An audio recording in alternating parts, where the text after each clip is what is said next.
You know, I love answering requests from my viewers. It makes me feel really, really good. It makes me feel so connected and tuned in to my watching audience. So when people tell me, build more Russian tanks, sure, no problem. I'll gladly oblige. I'm pretty sure the comment section is going to just be filled with positivity on this one. And here we go.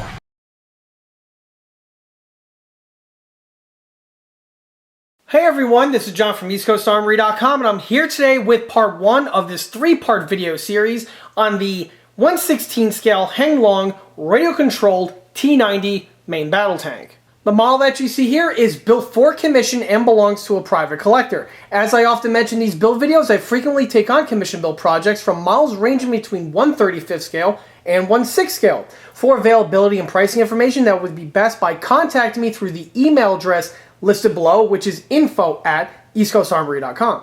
This model here is built predominantly using the out-of-the-box components. However, I went ahead and made some modifications to the model, both with mechanically as well as also with some surface detailing.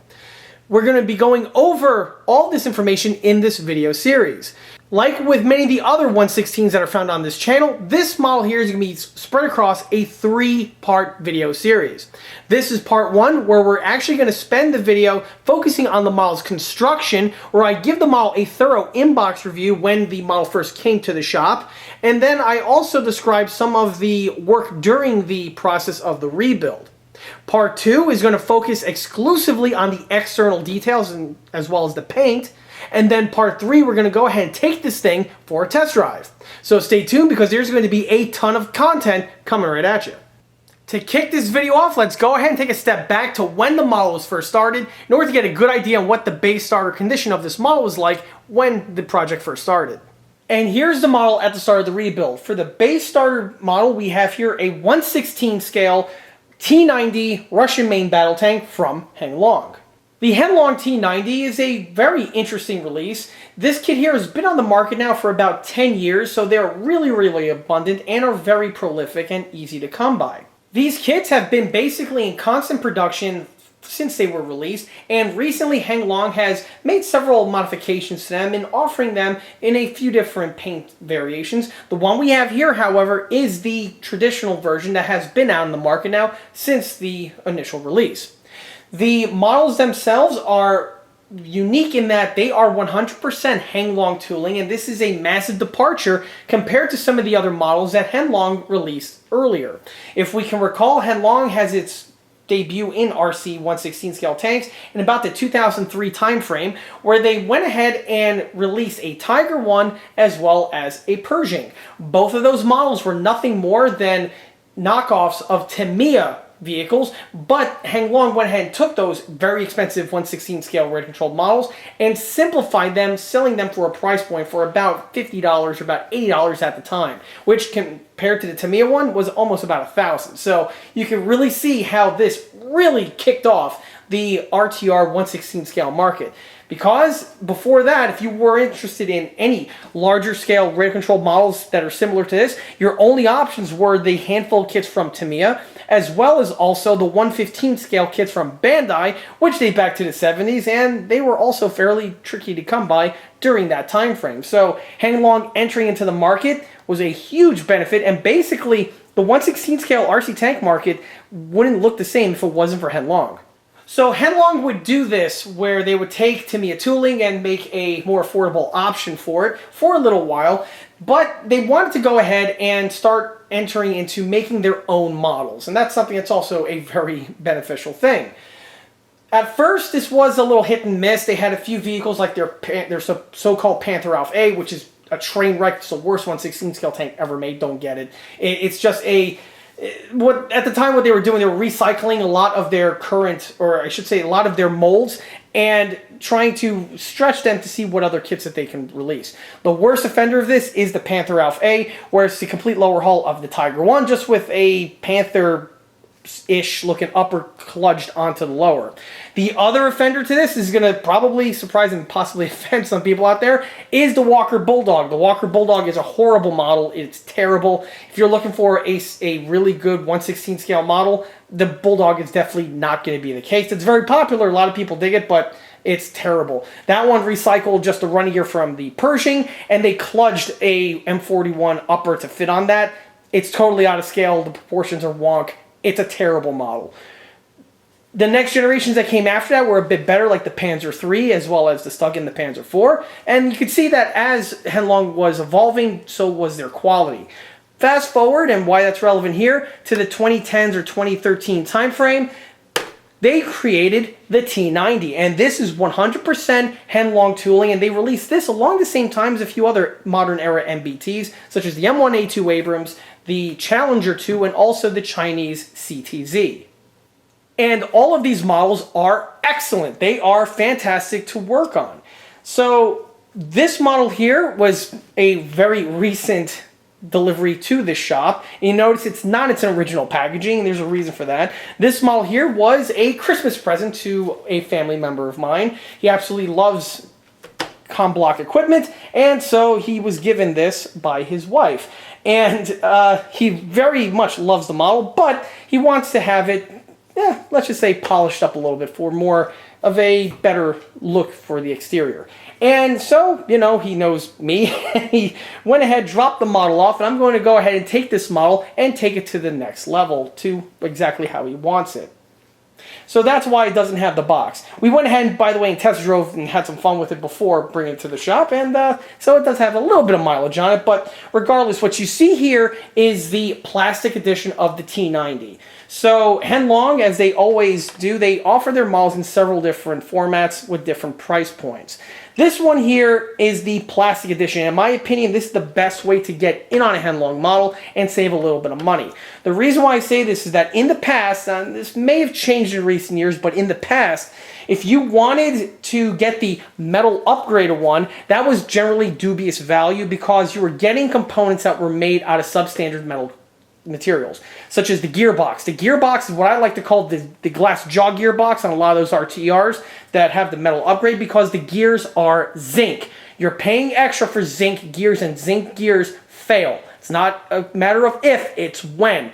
I even have on video one of my models. For a customer, I was driving around and boom, the gearbox died on me. I've had this happen about 3 or 4 times. So those zinc gearboxes are junk. The other thing to watch out for, not so much on this vehicle, but on some of the other variants like the M1, the Challenger, and also on the Tigers, for instance, and even the Sherman too, the tracks that are on the metal upgraded ones are also less than ideal. They tend to break, and another thing is the detailing on the pads are terrible. They're basically just the plastic ones just molded in metal, and there are better options out there on the market that are more accurate and just make for a better model.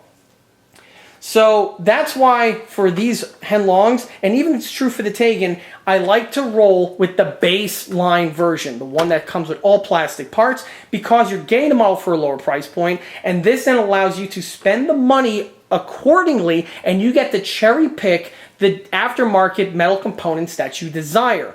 This way, you're only paying for what you need, and you're not overpaying for what you don't. Of course, this model here will be getting a plethora of those metal upgrades, and I'll be touching upon those as the video goes on. So let me go ahead and bring the camera in closer so we can get to give this model here a pretty good, rough unboxing. Even though there's no box present, but you know exactly what I mean. It's also relevant to point out that after the release of this kit here, a number of years later, Henlong would utilize this kit as the basis for their T72 kit that they also produce, and that's another really cool model. I wouldn't mind picking up 1 or 2 tats of the collection. But back to the T90. So this one here is the all plastic version, and even if it was the metal one, you still get all the various components made out of the same material. The lower hull, the upper hull, and the turret are made out of plastic on either version. And the molding on the components here are actually pretty good. So starting with the fender work, you get to see what we have in store with the details. On the real vehicle, these would actually be made out of rubber, which is a classic detailing found on these Soviet or Russian vehicles. They did mold that feature into the front here where it's not straight. It looks like it's, riveted or bolted on conveyor belt type rubber, which is perfect. This something's going to look excellent once it's painted. On the front here, we have the armor on the glacis plate. This vehicle is just covered in fasteners and little nooks and crannies, all sorts of appendages, which is absolutely perfect for the subject matter at hand. Front end work with the front locking mechanism for the fender. We have here the side fuel tanks, which is just like this, or I should say this is basically a carryover from the T72. This is the power pack. Here you have the engine grills. You have the meshwork integrally molded on. It's pretty good. You have that other plate that's back here. Usually these flop over when these things are bouncing around.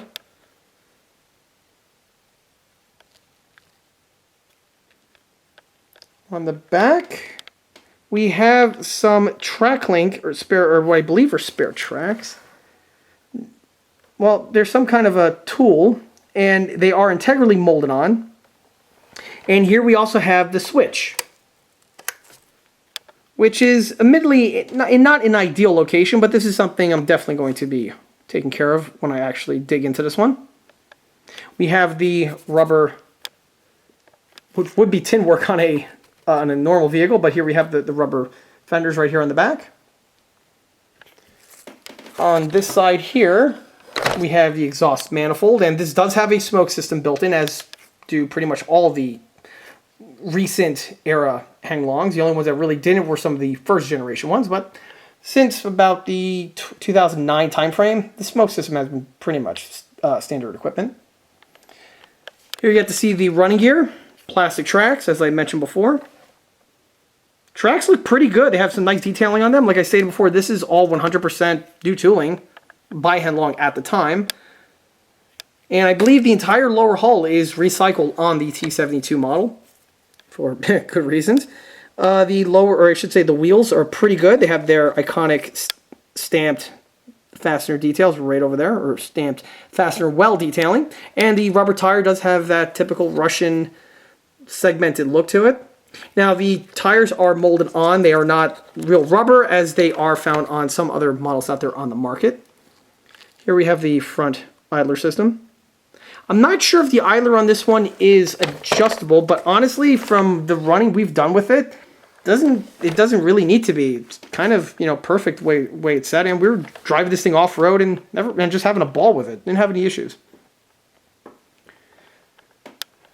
Moving up takes us to the turret. Turret is, this is what a T90 turret looks like stripped down. You'll notice that this thing is covered in perforations, and that's for all of the various bits of equipment that get plugged on and get secured in place, and that will really flesh this model out further, but this is what it looks like in its El Natural form. On the top, I believe these are like rubber, if I'm not mistaken, and these usually fasten in place with fasteners. A little hazy. It's been a while since I actually took a look at a T72 or a T90 up close, but there's that. It has, I like these indents over here. On the real T90, these are actually ceramic tiles in here, and then there's a cover plate on top of it, and that's basically how they install them into the metal casting. Then the top is welded over. It's a pretty interesting feature found on the T90. On the front here, we have the tarpaulin. This would be cloth or canvas on the real one, but it's just molded plastic on this one. This is something that should paint very well, and once the weathering goes on, it should look the part very nicely. Here we have the main tube. This one here, by the way, is the Airsoft edition, and just like with other models from Heng Long, they come in several different versions, from airsoft firing to infrared, and I believe the newest craze now is the little smoke unit where it has flash, smoke, and I've even seen some with an airsoft. Honestly, this is probably going to not be a popular opinion, but I'm not a fan of those systems. I actually hate them. They just don't look real. The tank looks like a vape pen. It doesn't look like a main ordnance going off. So that's just my opinion. But yeah, I've seen them online. They're right now. They're really popular. Me personally, I don't like them, and you're not going to see them on my personal builds. Moving up takes us to the antenna base. We have here just your typical Heng Long turned metal antenna base. This, by the way, it's just a dead piece. It's just for detailing. On the original, this piece actually dates back to the Gen 1 versions of the Heng Long models, where they were actually used for the antenna because they did not have 2.4 gigahertz. But with 2.4, this thing here is just a vestigial part. They just use it on all their models just to hold on a spring antenna, just, you know, for quick little detailing. But this is something that may or may not be changed out. We'll see. The hatches here are fully functional, as you can see. They cannot pivot or rotate or anything, just open and close. This one here has the switch for the emitter, but the funny thing is that it is the airsoft one, and this here is the channel where you put the BBs and they go into the little hopper system. This is as stock can get. And on the bottom here, they do have some interesting molded detailing. We have here the integral bulldozer blade, or it's not really a blade per se, it's just used to dig into the ground so you can actually have the tank in a defilade type position. This is a staple found on lots of Russian tanks since the T64, I think. Definitely on the T72. On the bottom here, we have this nice little chunk of plastic. This is just, you know, for equipment. This is the battery. The battery that this vehicle uses is a very small battery. It does not use a 7.2 as was seen on other Henlong models. So I'll get to that momentarily. We also have some other details continuing back here. You know, it's pretty cool. We definitely have, you know, the torsion bar mounts and things like that. One thing that I found particularly interesting when I saw a real T72 is that the entire lower plate is literally just a giant steel stamping. It's just stamped sheet metal, which is, I mean, it's very, very thick gauge sheet metal, but it's sheet metal nonetheless. So it's pretty interesting the way they were able to get all of those geometric bends and curves into them, stamped in. Also, interestingly enough, this here is a vestigial appendix from when the vehicle first came out, and you can see it had a much larger power switch, and it was in this section over here. They in turn now moved it to this area, which in my opinion is kind of a step back because it's obvious where the switch is, and in my opinion it's a bit of an eyesore. Oh, we do have some spare tracks links integrally molded on here and here, so that's something to point out. Not sure if I'm going to keep it or not. Unlike the other builds that you see for commission, this one's going to be a bit more milder in terms of detailing that's going to be added to this build. This is going to be a relatively quick project, and because the owner is going to be running this model more often than not, we're erring more on the side of functionality as opposed to detail fidelity. So I'm going to need to pump my brakes a little bit and bite my knuckle on certain aspects that normally I would totally swap out and you know, correct and, you know, do what I usually do. But for this one here, we're just going to, you know, try to work within the purview of the kit's tooling. But, you know, we'll see how that works on this one. You know, I might cave in. Yeah, I can't help myself. But regardless, that's just how this works. By the way, in case anyone's wondering, this model here was procured off of Amazon. Like I stated before, they are ridiculously easy to find, and when found, they could definitely be had for under about $300. So I think this was like $150 to $200 if memory serves. But regardless, you know, that's the typical rate of these Henlongs. I have the box off camera, so or I should say the styrofoam off camera, and I have the multitude of parts in here. Here are the instruction manual. This here is the little legend for the radio. I'm not really sure. I believe this is what, the 7.0 system?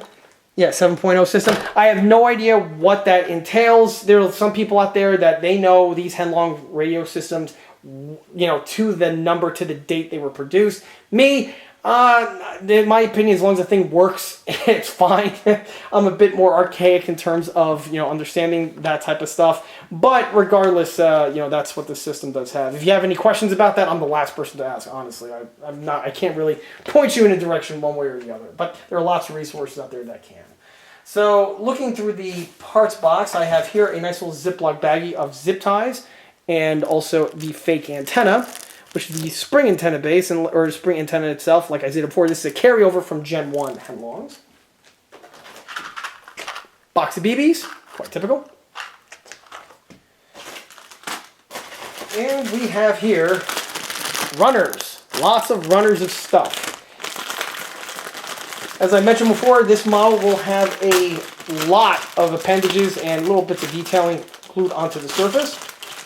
So let's go ahead and review these parts. So here you can see the fuel tanks, the extended fuel tanks, I should say, that go on the back, an iconic bit of detailing found on these Russian and Soviet vehicles. The quality of the molding is typical for Henlong. You know, we have the straps integrally molded on. The mounts themselves have some detailing for the fasteners and things along those lines. The geometry looks pretty good. All in all, these, you know, they should do the job just fine. They are a two-piece assembly, which means seam work will be contended with. Here we have some ERA plates right here and here. The detailing is present again. These are the ones that go on the side, if I'm not mistaken.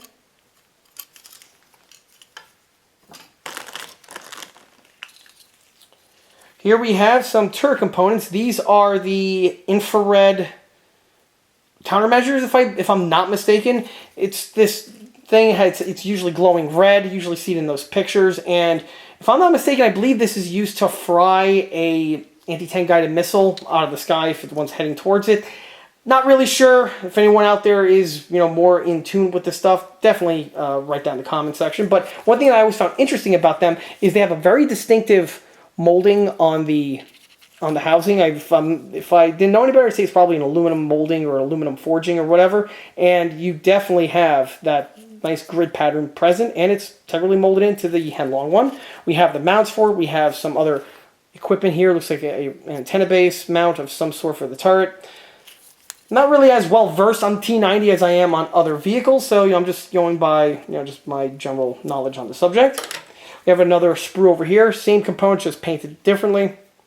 We do have this like 3-tone camouflage pattern found on the model. This is not going to be left in this type of configuration. It's going to be painted monocoat with the Russian current olive drab that they have, or it's more of a green drab, if I'm not mistaken, just forest green, whatever color it is. That's how we're going to roll with this one, which you probably already know because you've seen the opening portion of the video. Okay, next runner here, we have, looks like more ERA plates, which for those who are not in the know stand for explosive reactive armor. Nowadays they tend to be filled with egg cartons, but here you go. There's another runner that has a bunch of stuff on it. These are the ERA plates right here. They definitely have the look of the Russian ERA tiles. The real ones are made out of stamped sheet metal. They contain, or are supposed to contain, plastic explosives on the inside. And but they have this very interesting little shape to them, and the ones here look the part quite well. This same runner just reproduced or duplicated a bunch of times. Everything is pretty well laid out in the instructions, so putting one of these together shouldn't be a problem. Okay, here we have the turret armament. This is a cord. I believe this is the cord. It's the current Russian anti-aircraft gun found on many military vehicles. Detailing on it looks pretty good. It looks the part. It's got the counterbalance spring. It's got the charging handle. It's got the flash suppressor. Flash suppressor is not drilled out. You know, quite typically seen on these type of models. Quality is, you know, it's on there. It's up there. I mean, it does the job more or less from what I can tell. Here's the ammo box, and it even has the little spent shell chute. Or I believe, no, this is for the belt. It's the empty belt chute. It's cloth on the real one. This one, they just molded it in this color, as you can see right here.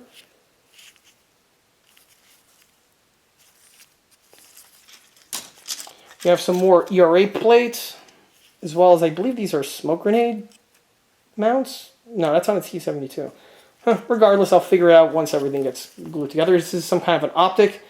Goes on the turret, if I'm not mistaken, somewhere right there. So, yep. I figured it was the smoke grenade system. T92s have them also. Here go the smoke grenade launchers, right here. Nicely detailed. They are hollow. Well, that's just so they plug in. Here goes the business end. We have the little caps. Detailing is there for the rubber cap. And it looks like it has, I'm not sure if these are chain retained on the real ones, but they do have some kind of a little object found integrally molded into the top. When I build this one, I'm definitely going to look at some pictures of real T90s. Not too hard to do these days. We also have here the toe shackle for the front and the rear. And we have a duplicate runner of that. And the last runner we have here is just containing some other parts. I'm not really sure what they are, but that's part of the fun of building one of these models for the first time. We have another runner right over here, containing some more stuff. We have an Allen wrench, that's cool. Can never have too many of those. Okay, we have some more turret, or what I presume are turret equipment. These appear to be bins of some sort or another. Storage bins for equipment of one flavor. Here we have the snorkel tube. This is a storage tube, and on the other vehicles they would pull a telescoping tube out, and that would plug into this unit over here on the loader's hatch, and then this will allow the thing to wade through rivers and things like that, or at least that's the intent. We have some other bits of equipment found on the sprue here. Again, this is a two-piece assembly, so seams are going to be dealt with. We have hubcaps. Nice little runner of hubcaps. Hubcaps look to be pretty good, and yeah, unlike the Abrams where they're made out of a clear plastic material, T90 here they're just standard sheet metal, so the stock ones should be more than suffice for the job at hand. And we have some more components for storage equipment for the turret. Multi-part assembly. This was one of the first kits actually that I should say kits from this era from Henlong were really some of the first where they were no longer basically turnkey out of the box, where they kind of became like pseudo model kits in a way. And you have parts like this one here where you actually looks like you have to glue together.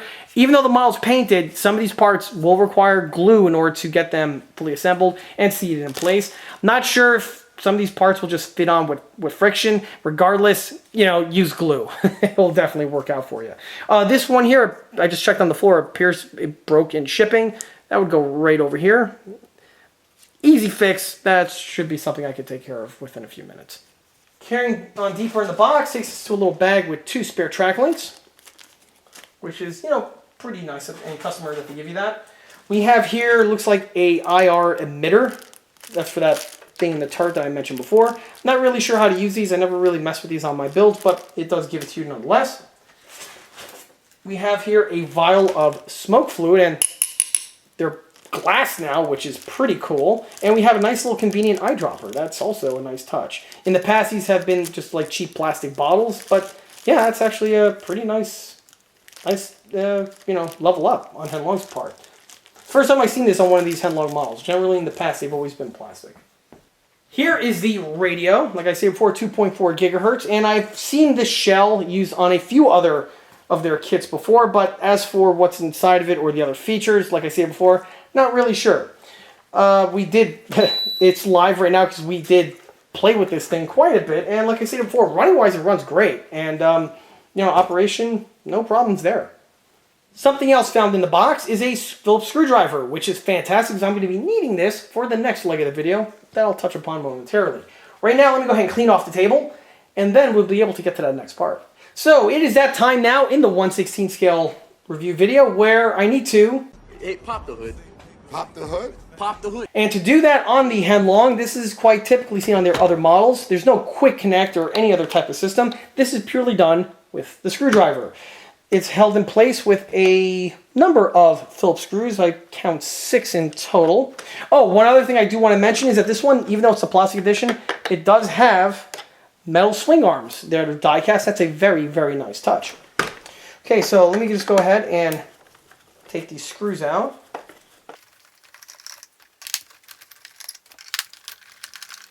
Screwdriver is actually really nice. It seems to be like a Craftsman knockoff with the way they molded the color, but China gonna China.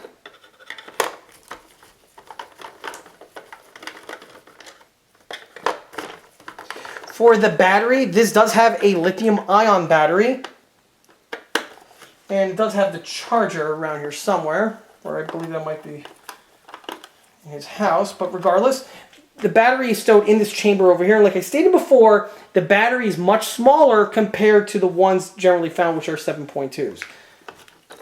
It still utilizes a Tamiya pattern of jack, but the battery itself is this Lion that we have here. And these batteries are, they're good enough for the model, that they give you one.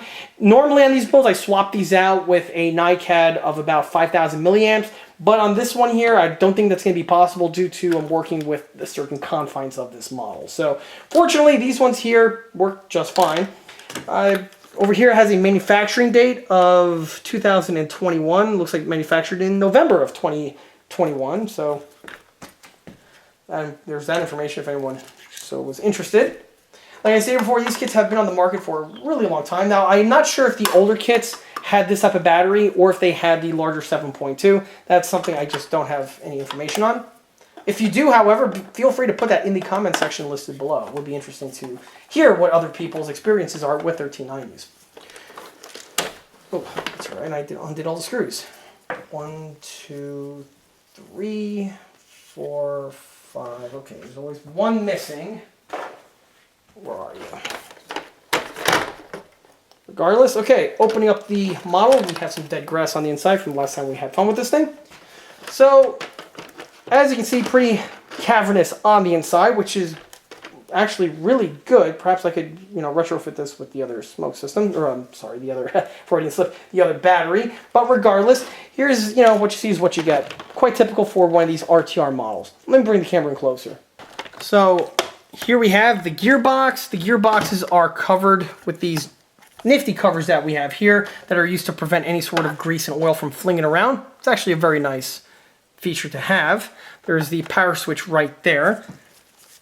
Can I open this up?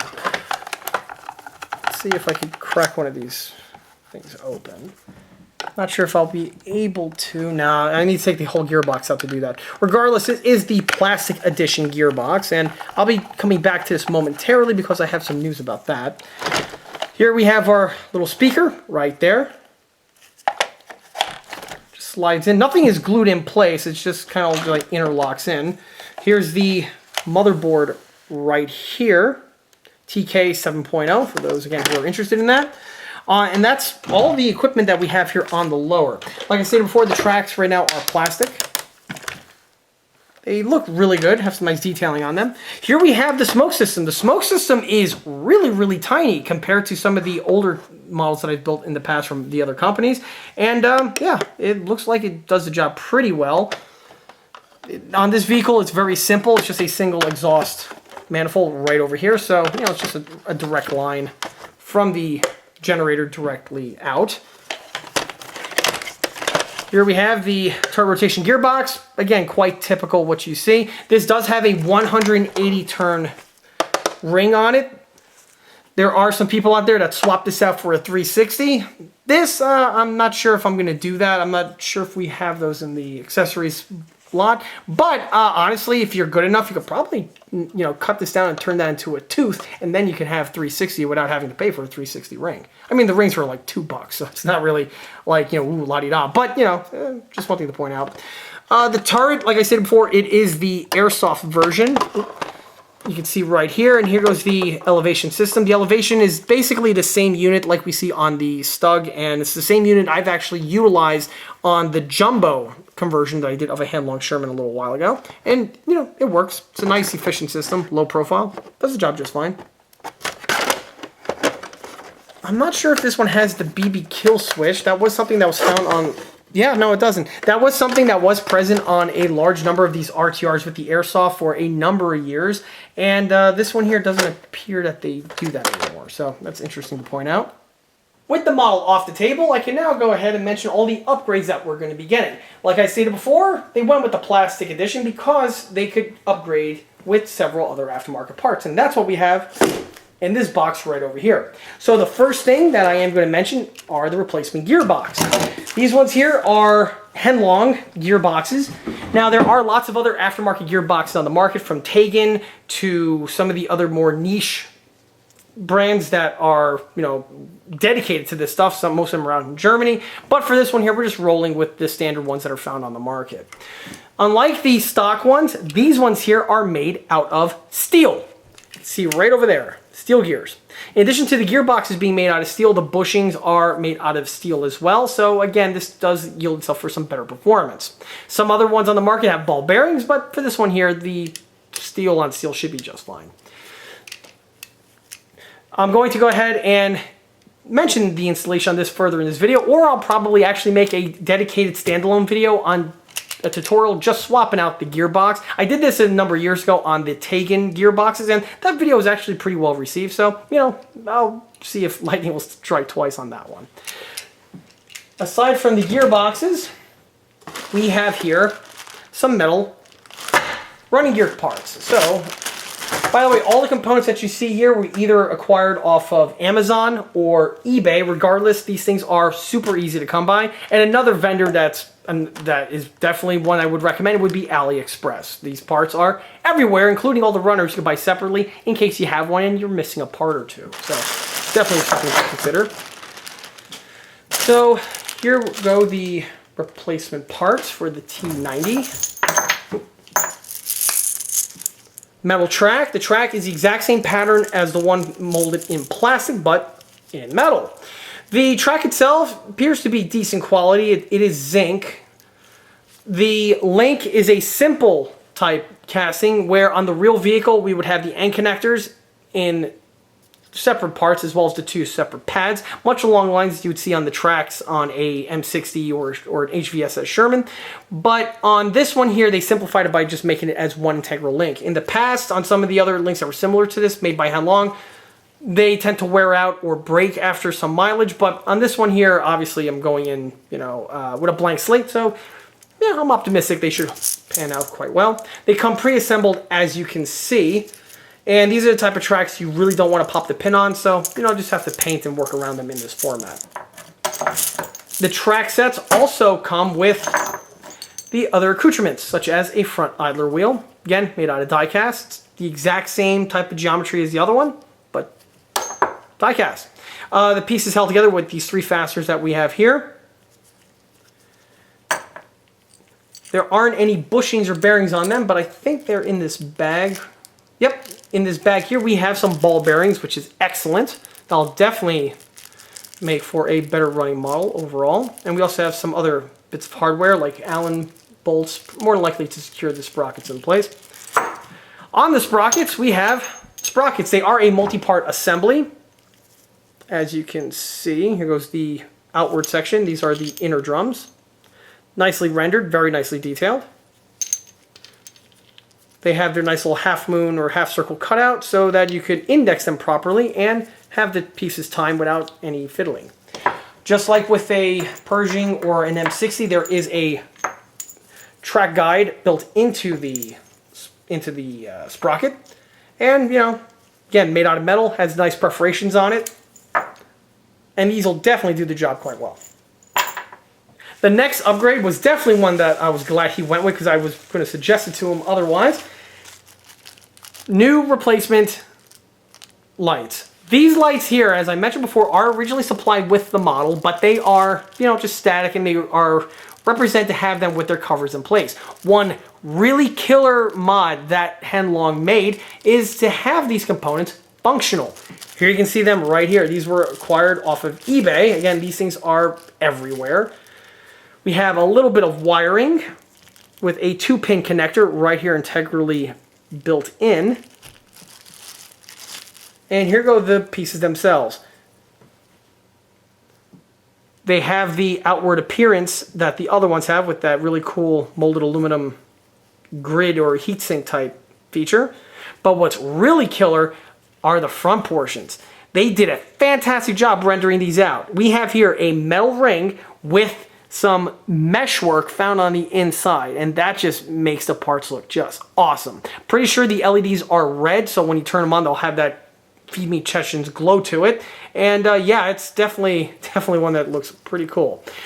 One for each side in the stock color, so if you're just going to leave the model in its stock configuration, you basically just drop these in and you're not going to be able to be the wiser. Obviously, that's not going to be the case with this one here. They are going to be repainted, but regardless, this is something I am going to have to wire in, patch into the electronics, and it's going to be interesting to see how exactly that pans out. So with the model in the shop, at this point here, it's going through its teardown. I already removed the stock plastic tracks, as well as also I'm going through the process of removing the main road wheels. These need to be done just so I can get access to the wheels as well as to the under portion of the model so I can thoroughly prime and paint everything. At this point, I also went ahead and swapped out the stock gearboxes. The original plastic gearboxes were replaced with a set of Heng steel gearboxes. This here is going to be the topic of its own tutorial video, and that should be posted on the channel shortly around the time this video makes its debut. One quick thing about the gearboxes is that the ones I showed before are right over here, and these, I was actually fitting them in place, but then I came to the realization that they are not good for this vehicle because the axles are not long enough for these sprockets to fit on. These steel gearboxes here are for another type of Henlong tank, and this is important to mention because there are lots of Henlong tanks out there now, different variations of course, and because of that, no gearbox is a one-size-fits-all, and you do have to get the appropriate gearbox for your vehicle. Fortunately, they are really easy to find, and I was able to track these ones down off of eBay, and, you know, they came in lickety-split. As for the other ones, these are, of course, going to be utilized on another Henlong tank that comes in as, it's basically a revolving door at this point on Henlongs, as well as Takens. But regardless, the gearboxes are definitely something you want to make sure you get the right version for. As for which gearbox is appropriate for the T90, that's this right over here. And in addition to the T90, I'm pretty sure this exact same set will work on the T72 model that's also out by Henlong as well. So to continue with the teardown, I'm going to go ahead and remove the wheels. These are only held on in place with a Phillips screw. So I'm going to carefully just remove these. Once the Phillips screw is removed, you can then just lift the wheel directly off of the spindle. As for the screws themselves, these are going to be kept in a very safe location, in a little Ziploc baggie, just to prevent them from getting lost, because these are the type of things that just love to get lost. As you can see, the main row wheels come off really, really easy. There are the 3 return rollers on the top. I'm going to leave them on. I don't see a need to take them off. I can get in here with the paint, with them installed in place, so it's not really a problem. However, I'm going to go ahead and flip the model over and remove the wheels from the opposite side. With the wheels removed, you can see exactly why I went ahead and removed them in order to get access to the paintwork. On the reverse side, there is absolutely no paint present, and this is just bare plastic that is exposed.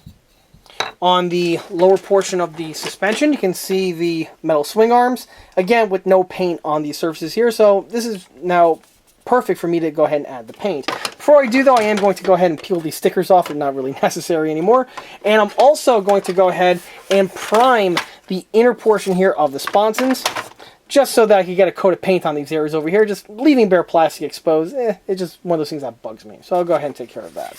I don't want to get any paint on the inside though, so I am going to mask this area up just to prevent any sort of overspray from the inside. But at least I can go ahead and get the sponsons taken care of. Fast forwarding ahead brings us to the point we have here where the model is going through its final course of construction. The model has already been pre-painted and weathered, and at this point here I'm going through the process of installing all of the details, and on this one here there are plenty of, as we saw before. So here you can see the lower hull, and at this point it's actually ready for the installation of the running gear. Now the T90 is a very different tank compared to the other 116s I've done in the past. Even say compared to the other Russian examples like the T55 from Hubin, where on those I could basically build it more or less like a 135, where you have the upper and lower hulls and the turret basically done, and then you could just, outfit accordingly. However, on the T90, because of the way it has that molded in side skirt section, this inhibits access to this area over here, and to compound that, the tracks are not like the ones that we see on the other tanks where you pop a pin and the unit just opens up. On the T90 it's a bit more complicated, and honestly it's easier to just install the track when it's fully assembled as opposed to trying to pin the thing like we would say on a Tiger 1 for instance. So because of that, this one here needs to be built in a different type of format, where the model is going to be painted and weathered basically in subsections, and then everything just goes together in its final assembly. And over here you can see the hull, so you can see that the fuel canisters have been added in place, the seams have been completed, or I should say seam removal has been completed, and they are seamless now, which you'll see to a greater effect in part 2 of the video series where I go over the external details. But over here we can see what the lower hull looks like ready for the next step. So as I mentioned before, all of the paint and weathering is out of the way. The use of my usual techniques. Again, I'll go over that in more depth in the other video. But at this point, I just want to highlight one thing. First, you can see that the return rollers here have been painted. I went ahead and added a little swipe of silver paint to these sections here. On the real vehicle, they are not rubber rimmed, so having them replicate in this format would be a correct choice. The other thing I want to mention is that at this point here, this guy's ready to have his road wheels fitted in place. And during the paint work, you'll see that I went ahead and thoroughly masked everything. The inside has been masked, as you can clearly see, as well as the axles here for the suspension. This is the same reason, or I should say I do this for the same reasons as I mentioned on my Armor Tech videos. You don't want layers of paint built up on these sections over here. It'll just it will slow down the construction, it'll gum up the works, and it will actually be a problem as opposed to being a positive. So this one here just has some masking tape added to all of the axles prior to paintwork, and then on this side over here you can see what it looks like with the tape removed. Obviously this is a much better situation to have for remounting on the road wheels. As for the road wheels themselves, I am recycling the kit plastic versions, and the plastic ones have the rubber tire integrally molded onto the rim, as you can see, and during the paint work I went ahead and masked up both sections of the intersections over here just to prevent any layers of paint building up for the same reasons that I mentioned before. The other thing to mention is that, well, here you get to see what the complete painted and weathered wheel looks like. The one thing that I do want to mention on if you're recycling the plastic ones, the plastic wheels are actually pretty good. You don't have to replace them for the metal ones with the real rubber tire. The real rubber tire is a nice feature, but it's something that's not necessarily a must-have compared to some other modifications like a steel gearbox, in my opinion. The use of the plastic wheels, of course, can be done, and I'm going to do it on this build. However, one thing I want to mention specifically about the T90 road wheels is that, just like with all tanks, if you recycle the road wheels, you are going to have to paint the tires, much along the lines as you do on a 135. However, on the 116 T90, it does require a little bit more work compared to some other vehicles because of the little divots that we have here on the rubber tire itself. If you, or if/when you're painting these with a paintbrush, what will happen is the paint will go over this section, but it won't necessarily get into the little divot sections, and this is true for all of the locations found on these rubber tires. And what I learned was when I was painting the wheels, it's best to first, with a paintbrush, put a little drop of paint on each one of these little divots on all these locations, and then you could go ahead and continue with the remainder of the paint work as you would, say, on, again, a 135 or any other type of model. That's the best way to ensure that paint gets into these locations in a efficient and thorough manner, and it'll prevent any sort of hiccups or headaches. The way I paint the road wheels are off the model, and the best way to do it is I take a paintbrush that I'm not using, and I go ahead, stick the wheel onto it in this location over here, and as you can see, I now have full access to go ahead and paint everything thoroughly and easily. When I'm painting, I like to put this either on a surface or on my knee, and then with a paintbrush I basically rotate this thing so the paint goes into the appropriate locations without the chance of it overlapping and going onto the rim. That's one feature that will basically hurt any tank model out there, is when you're painting the tires, you don't want to get paint onto the rim. It definitely hurts the look. And on this example of here, because it's larger scale being 116, and also with the aid of a rod or a paintbrush like I have over here, it made the job go by much quicker. You can theoretically also do it while fitted to the vehicle. This is something that can be done, but it can be a little haphazard and tricky trying to get into some of those recesses on the back portions. And I am a firm advocate of thoroughly painting road wheels. This includes the inner portions on either side, as well as the back portion of the rim. A lot of people out there, they tend to not do that because if it's out of sight, out of mind. However, it just one leads for a better build, and also it's one of those things that you will always end up seeing if you look at the tank in one sort of angle or another. So cover your bases, paint your wheels thoroughly, and your build will be better for it. Jumping forward a little bit, you can see the axles ready for the wheels to be fitted in place. One thing I like to do is I add a little smear of grease onto these sections over here. It, in my opinion, just makes for a better, well-built model as opposed to just putting the parts on dry. Now, the wheels that are found on the Henlong model, specifically the plastic edition versions, are made out of very slick type plastic, and the pieces have some natural lubricity to them, but just, you know, it couldn't hurt to add a little smear of grease. Now, if you're adding grease, you don't want to be crazy with the amount, just a little smear like you see I've applied here, and that should be more than enough for the job at hand. At this point here, I could literally just take the wheels and slide them into place, as you can see me doing right now.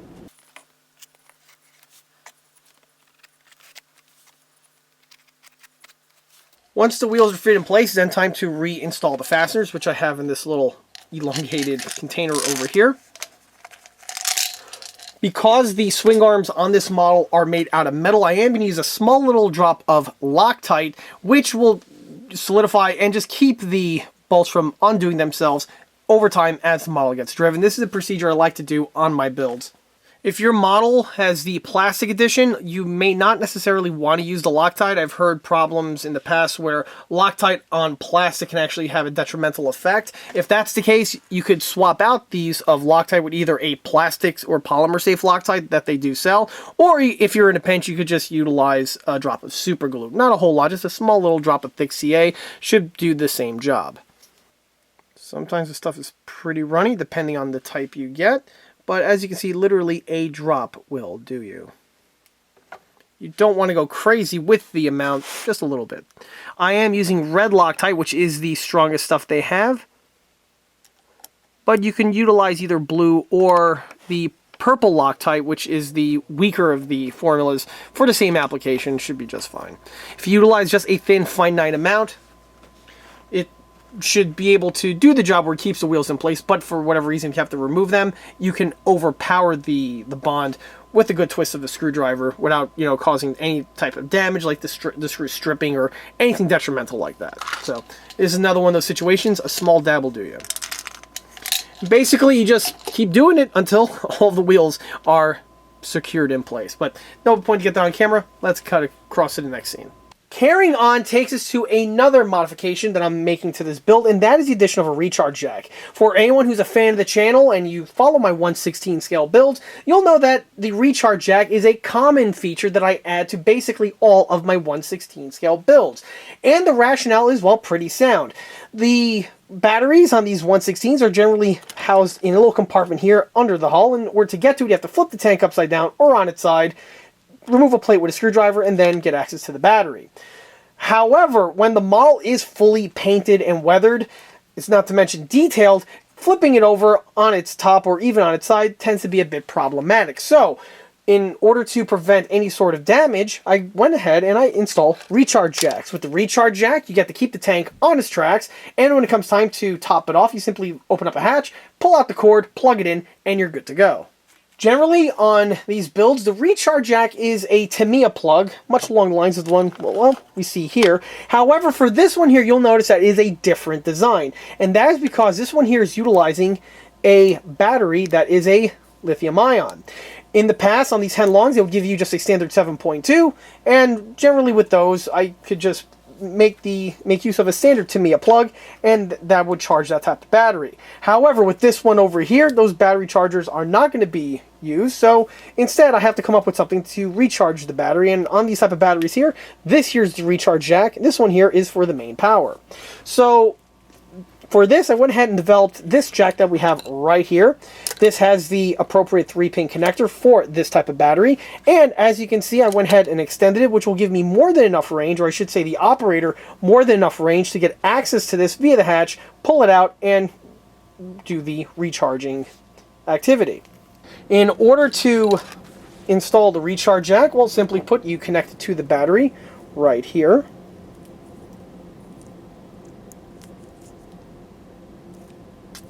And then this part here gets fished through the hull. Off camera, I went ahead and drilled a hole into the battery compartment over here that is sufficient in size where I could just run the cable all the way through.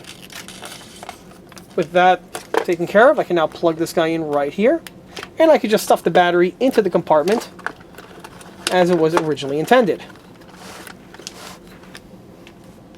Then go ahead and reinstall the battery tray. With the battery tray remounted in place, I can flip this guy around, and now I can fish this length of wire here up through the turret, through one of the turret hatches, and then, well, the installation is complete. Right now, I'm actually going through the process of getting the electrical connections rehooked up in place, which means the CPU here is going to be remounted permanently to the hull with a little bit of double-face tape or maybe some silicone, depends how I feel, and then I could commence with the remainder of the plugging of all the connections for the hull as well as the turret. After the tracks are fitted in place, it's then time to get the upper and lower hulls fully assembled. And that's exactly what we have here. At this point, the upper and lower hulls have been remounted in place, and the last of the fittings have been mounted. This model here is now 100% fully completed. In addition to getting the turret and the hulls reassembled, it was actually a real treat to trick this model out with all of the detail components that are supplied on the kit supplied runners. It was really fun depleting those runners out and fleshing this model out to the point that we have here. Aside from the kit supply details, I also went ahead and added several other custom detail fittings to polish it up and enhance it further from the kit original offering. Of course, all this information is going to be talked over in more depth in part 2 of this 3-part video series. That video, of course, should drop shortly after this one here makes its debut. However, before I can do that, the first thing I need to do is to get this thing out of the shop and into the filming studio where it's a bit more conducive for that type of filming. And with that, that wraps up part 1 of this 3-part video series for the 1/16 scale radio-controlled Russian T90A main battle tank. If you like this video, be sure to subscribe to this channel where it's a great way to keep up to date on new posted content, being the other 2 installments for this project over here, as well as my smaller scale model showcase videos, not to mention the 1/6 scale project update videos that frequently get posted to this channel. Another way to keep in loop new posted content is by liking us on Facebook. There you'll see more photographs of this particular project, as well as photographs from the other smaller and larger scale builds that have been seen on this channel in the past. Furthermore, don't forget to swing by eastcoastarmory.com for more 1/6 and 1/16 scale builds and detail components. Thanks again. I'll be seeing you all again on the next one. See you there.